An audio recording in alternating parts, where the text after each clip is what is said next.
Alev kalktı mı onu? Evet.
Ramadan Tag 7.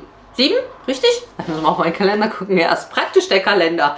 Ja, Ramadan Tag 7. Heute Abend haben wir die erste Woche geschafft. Ich fange auch wieder an zu kochen, wie jeden Tag. Heute gibt es Wunsch der Kinder, und zwar eine Lasagne. Habt ihr auch, glaube ich, öfters mal gesehen. Ich zeige euch hier und da die Schritte. Auf jeden Fall mache ich auch wieder die Lasagneplatten selber. Das geht super schnell, also wirklich voll praktisch, wenn man halt diese Walze hat. Ne? Ich habe mir extra diese Nudelrolle Walze für die KitchenAid Aufsatz geholt. Das ist praktisch, deswegen ja das, dann ein Süppchen und Salat. Ne? Wie immer das gleiche. Ich schaue mal, ich glaube heute mache ich aber die rote Beete-Suppe. Wir brauchen ja so ein bisschen Ausgleich. Ne? Hier so eine schwere Lasagne, aber davor erstmal ein schönes rote Beete-Süppchen. Was Süßes weiß ich nicht. Es ist wirklich, ich will eigentlich immer früher hier in der Küche stehen, aber ich schaffe es zeitlich nicht. Also wie gesagt, ist immer noch mit dem Videoschneiden und so weiter beschäftigt. Aber man braucht ja nicht jeden Tag was Süßes. Man kann ja auch Datteln essen mit Nüssen und so weiter. Dunkle Schokolade, wenn man dann nach dem Essen was Süßes braucht. Ich schau mal, vielleicht schaffen wir auch was. Vielleicht will ja Mariam was schnell machen. We will see. Mehle ich mir erstmal mein Hartweizengrieß. So, ich mache nämlich Hälfte Hartweizengrieß und die Hälfte Weizenmehl. Ich weiß gar nicht, ob man das nur mit Hartweizengrieß machen kann. Eigentlich gibt es ja Nudeln, ne, mit 100% Hartweizengrieß. Naja, ich mache halt 50-50.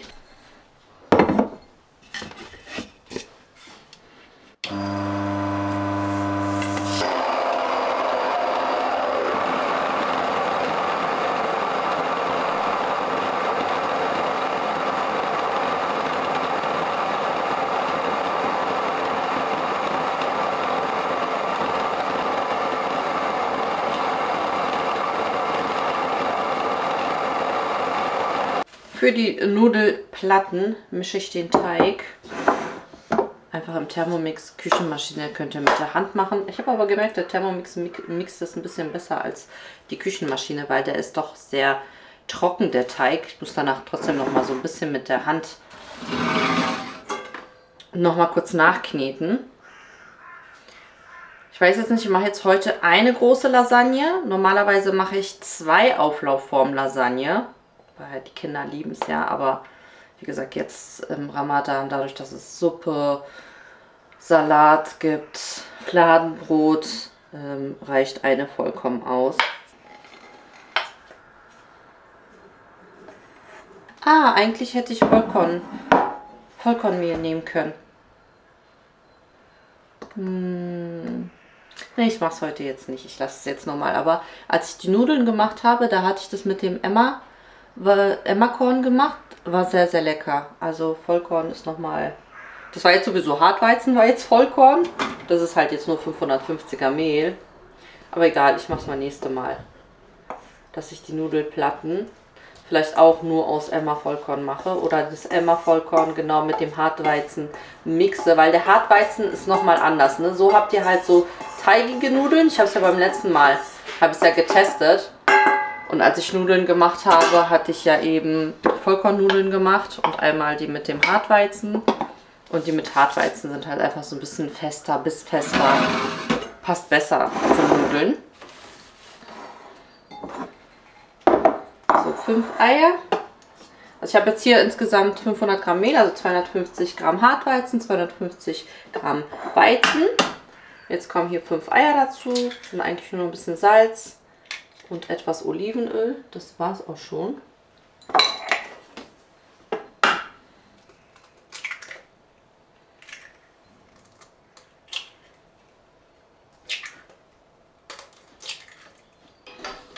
Dann so ein Prise, halben Teelöffel, ganzen Teelöffel Salz.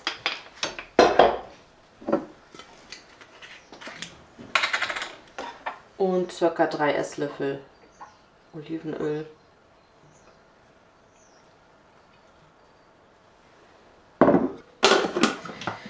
So, gehen wir auf Teig kneten und lassen den Teig ein paar Minütchen kneten.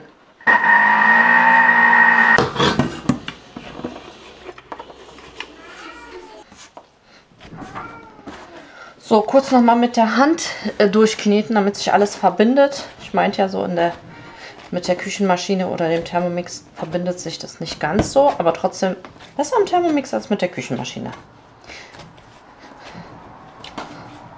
So, also, wenn man die Gerätschaften hat, ist das praktisch. Muss man wirklich keine Nudeln kaufen. Und man kann auch selber eben schöne, frische Vollkornnudeln machen. Machen wir auf jeden Fall auch noch im Ramadan. Schön nochmal Bandnudeln mit Trüffel oder so, ne? Also es ist wirklich also Nudelteig ist wirklich einfach. Ich finde, mit dem kann man auch richtig gut umgehen. Theoretisch braucht man jetzt eigentlich gar nicht diese Walze. Also diese Walze ist jetzt einfach nur praktisch, dass mir das Ganze dünn ausgerollt wird. Aber das könnt ihr auch genauso mit dem Nudelholz machen, ne? Also muss man ja nicht unbedingt. So, ich lasse den Nudelteig jetzt ruhen. Oh, Video ist online. So, den Nudelteig lasse ich jetzt hier einfach mal ein bisschen abgedeckt ruhen. Der kann ein bisschen entspannen. Und in der Zeit können wir ja schon mal die Soße machen. Die ist ja auch gut, wenn die so ein bisschen länger köchelt. Ein bisschen noch das Gemüse schnippeln.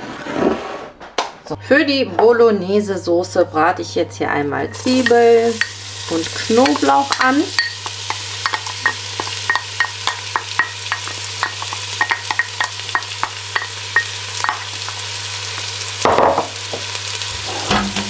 Auch schon gleichzeitig mit dem Sellerie und klein gewürfelten Karottenstückchen.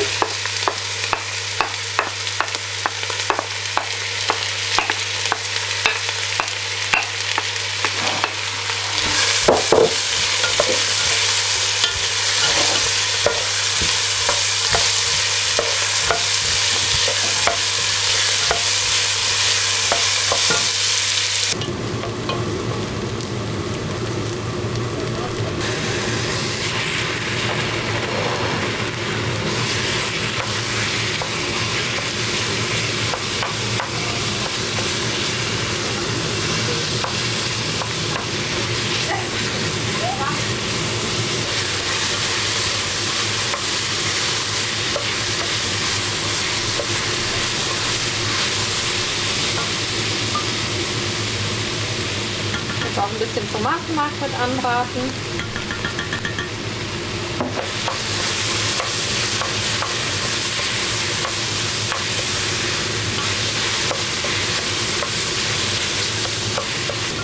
Dann gießen wir das Ganze mit passierten Tomaten auf.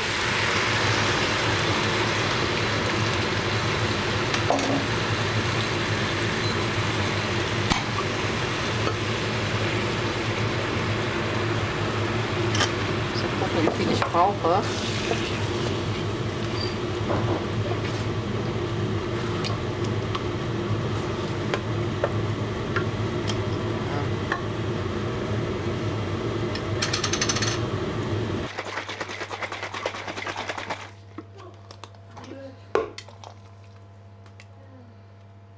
bisschen Gemüsebrühe, Salz.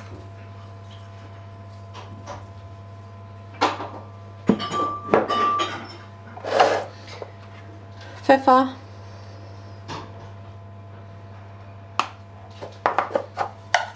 Basilikum.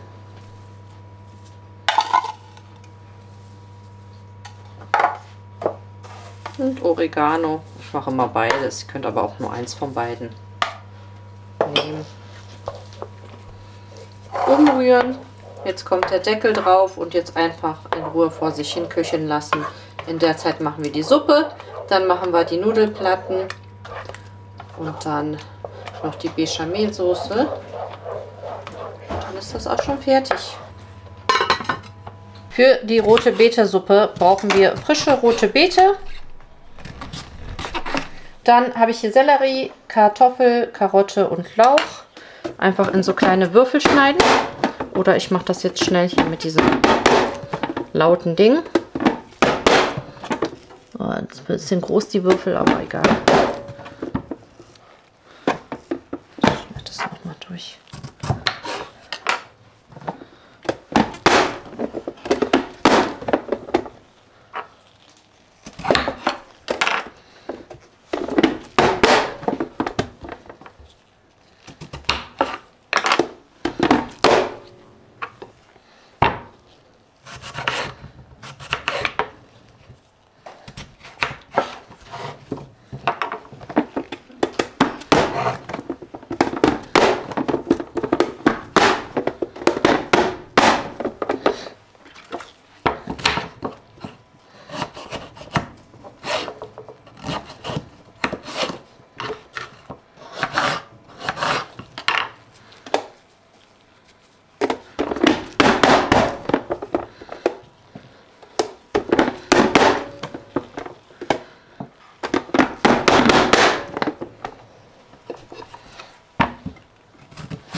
Einfach schon alles in den Kochtopf geben. Na. Ah, hier. Sitzen und zugucken. Bechamel mache ich übrigens auch immer im Thermomix. Das ist praktisch, weil da muss man nicht am Topf stehen und rühren. So, wir haben meine Nudelwalze.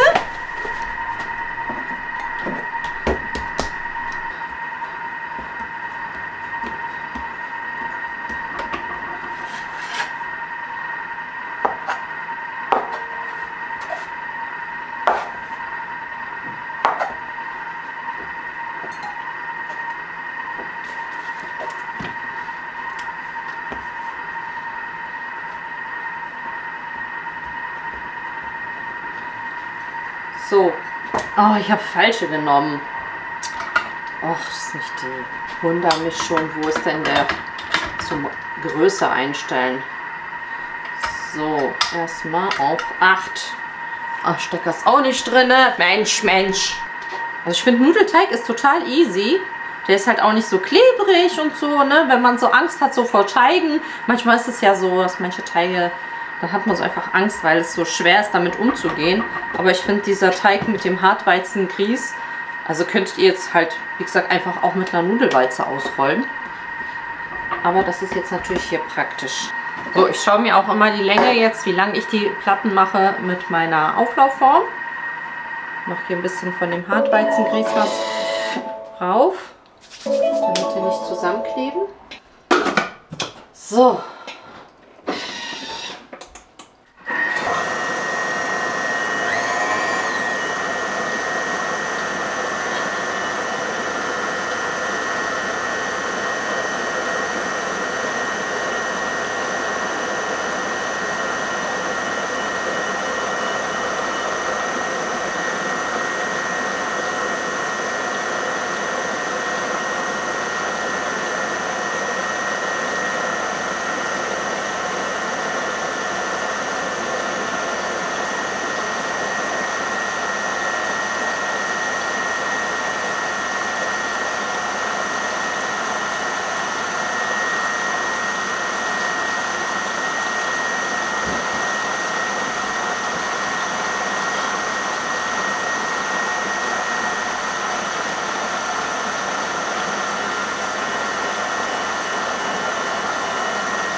So, ich mache immer bis Stufe 2, also nicht ganz das Dünne, sonst sind die Platten einfach zu dünn. Und dann schneide ich die hier mir zurecht auf meine Plattengröße, sozusagen. Ich mache hier so ein bisschen Hartweizengrieß, damit die nicht zusammenkleben. Ich meine, die liegen jetzt auch nicht lange hier rum, aber wir gehen mal auf Nummer sicher.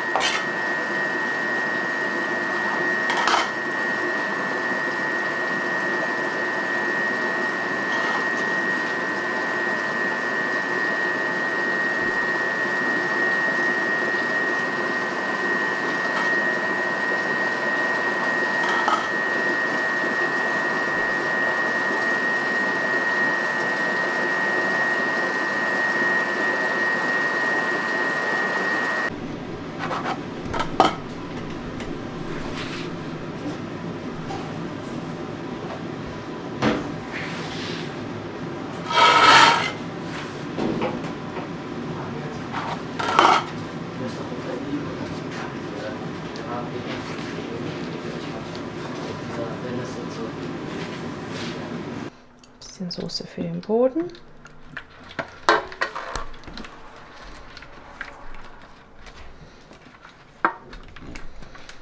Mal gucken, wie viele jetzt auf den... Ich kann das immer so schwer einschätzen, wie viele Lasagneplatten. Das war jetzt hier eben 500 Gramm Teig. Mal gucken, ne? Ja, bisschen, oder? Ja, aber nicht auf dem Boden. Der Boden ist ja nur, damit es nicht klebt. So.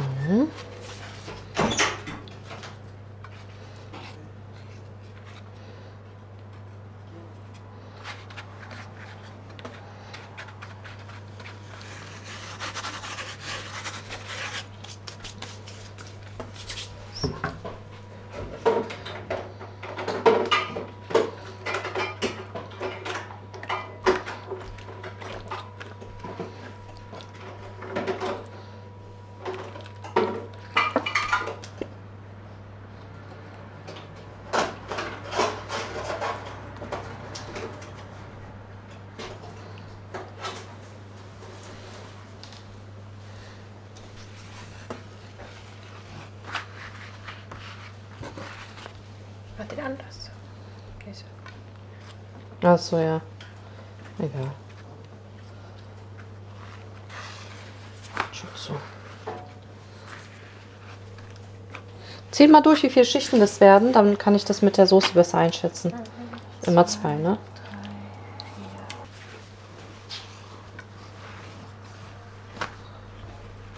3, 4. Ach, hier, habe ich ein bisschen da gezogen, die Ecke. Warte. Ja, ist schon gut, die Größe.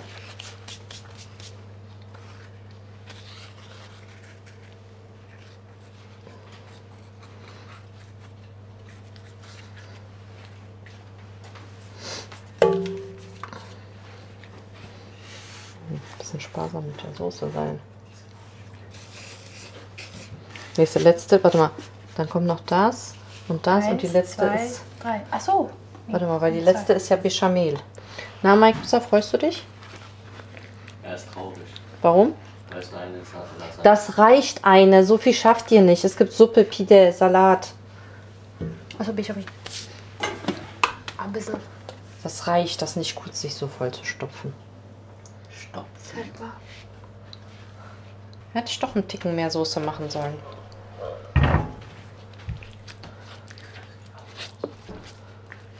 So muss ich mir halt merken. So, letzte Schicht. Oh, jetzt habe ich gar nicht mitgezählt, ne? Wie viel waren denn das jetzt insgesamt?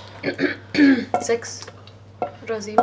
Ja, also es war gut, aber dann brauche ich mehr Soße nächstes Mal.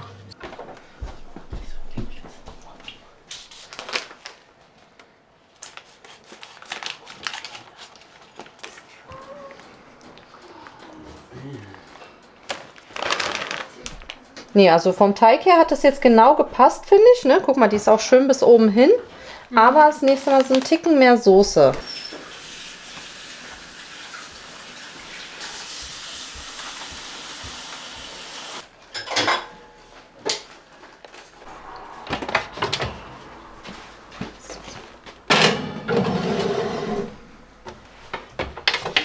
In die rote Beete-Suppe kommt noch was von der Gemüsepaste oder eben Gemüsebrühe dazu. Salz.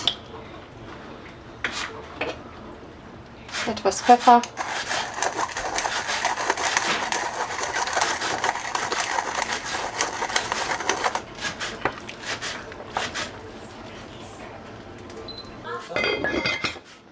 Zum Schluss jetzt noch etwas Petersilie. Dann ein Schuss Essig. Das ist nicht nur geschmacklich gut, das bewirkt nochmal richtig so was mit der Farbe, aber ist auch für den Geschmack. Also ein bisschen was.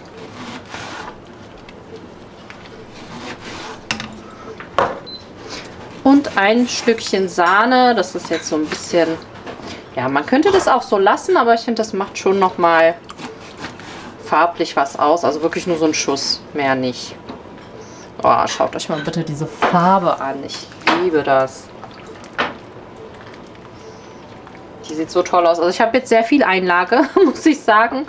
Ich habe ein bisschen viel Gemüse geschnippelt. Also die ist sehr gemüselastig heute. Ich lasse sie noch kurz ein bisschen kochen. Heute wieder ein gemischter... Ah, die Tomaten hast du vergessen, was? Nein. Willst du noch schnell reinschneiden? Ja. So, jetzt mit den Tomaten. Auf den Tisch? Auf den Tisch. Jetzt setzt euch auf den Tisch! Ich stelle es mir gerade bildlich vor, wie sich alle auf den Tisch raufsetzen. Oh, Leute, ihr macht mich wahnsinnig. Oh, diese Farbe. Natural Color.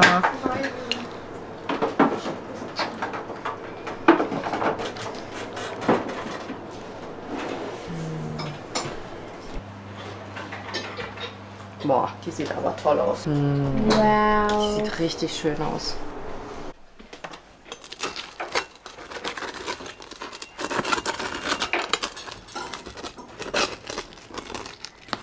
Eins, zwei, so.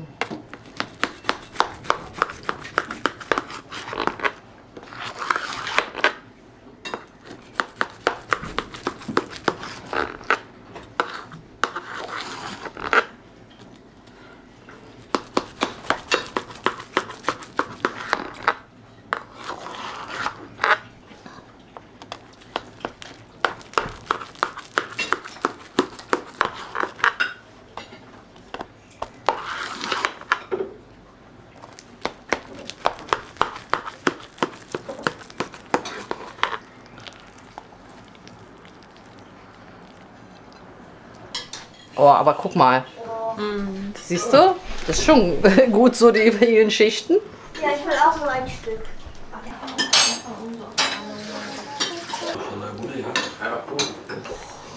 I want this, please. Teig selber yaptık, ne?